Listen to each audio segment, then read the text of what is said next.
Quand on vous entend défendre l'AES, que l'on présente comme une association d'États de putschistes, on se dit, expliquez-nous, pourquoi ce serait bien aujourd'hui l'AES?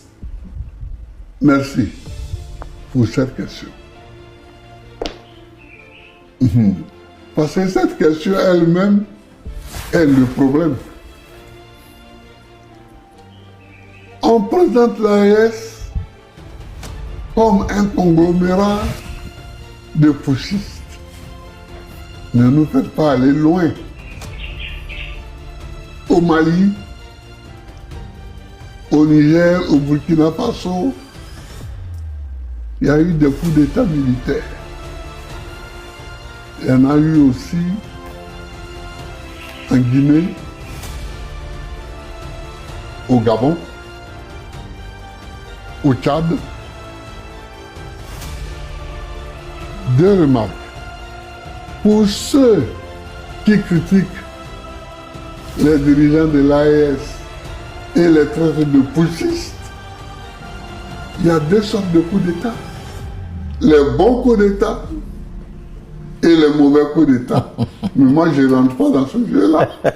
Ah oui, quand je vois que certains chefs d'État occidentaux couraient quasiment au Tchad pour adouber. Je sais que vous faites allusion au président Macron qui est allé à l'enterrement et qui a adoubé le fils d'Ebi. Oui, je n'ai pas dit son nom. Mais bon, j'ai de ceux qui n'ont pas vu les images. Et puis il y avait quelques autres chefs d'État, dont l'ancien président Mohamed Bazoum.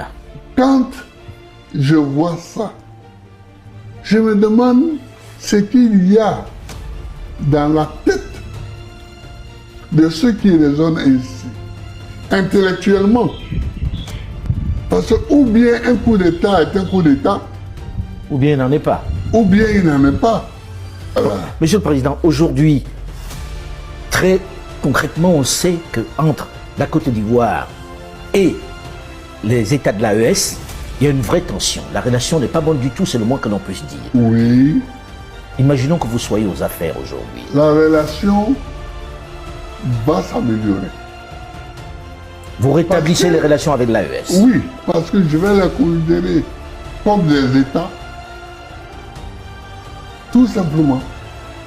Comme des États qui ont leurs dirigeants, qui sont arrivés au pouvoir par leurs moyens.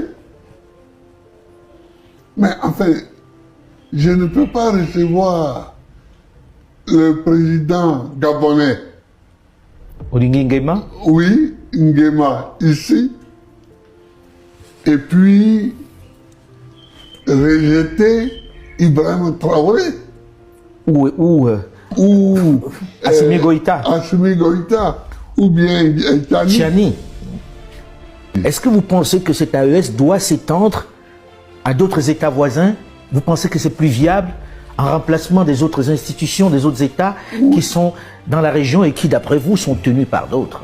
Mais ça dépend, justement, tenu par qui et pour faire quoi? Voilà les deux questions. Moi, je pense qu'il faut régler le problème monétaire. Le CFA? Oui, le problème monétaire.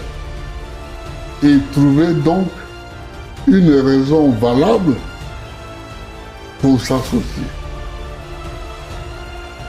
S'associer sur la base d'un projet économique. D'un projet monétaire. Monétaire.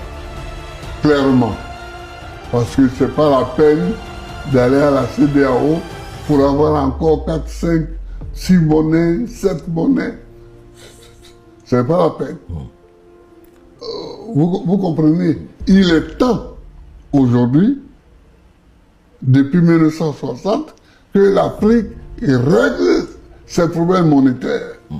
Son problème monétaire. Quel est le regard que vous jetez sur cette alliance des États du Sahel, sur cette AES? Un bon regard. Je voudrais dire ceci. La CEDEAO a été créé en 1975. Aujourd'hui, nous sommes en 2024. Si nous voyons que 3 États ont quitté la CEDEAO pour créer l'AES, il faut se demander pourquoi. Pour vous, c'est justifié? Ah oui. Pour moi, c'est justifié. J'ai été président 10 ans de la Côte d'Ivoire. Et dans la CEDEAO, la Côte d'Ivoire n'est pas rien. C'est le leader presque. La Côte d'Ivoire n'est pas rien. Mais la CEDEAO ne s'attaque pas aux problèmes qui se posent aux États de l'Afrique de l'Ouest. Comment ça? Il y a Boko Haram au Nigeria. Qu'est-ce que la CEDEAO a fait contre Boko Haram? Rien. Il y a les rébellions qui affligent le Niger, le Mali, le Burkina Faso et la Côte d'Ivoire aussi.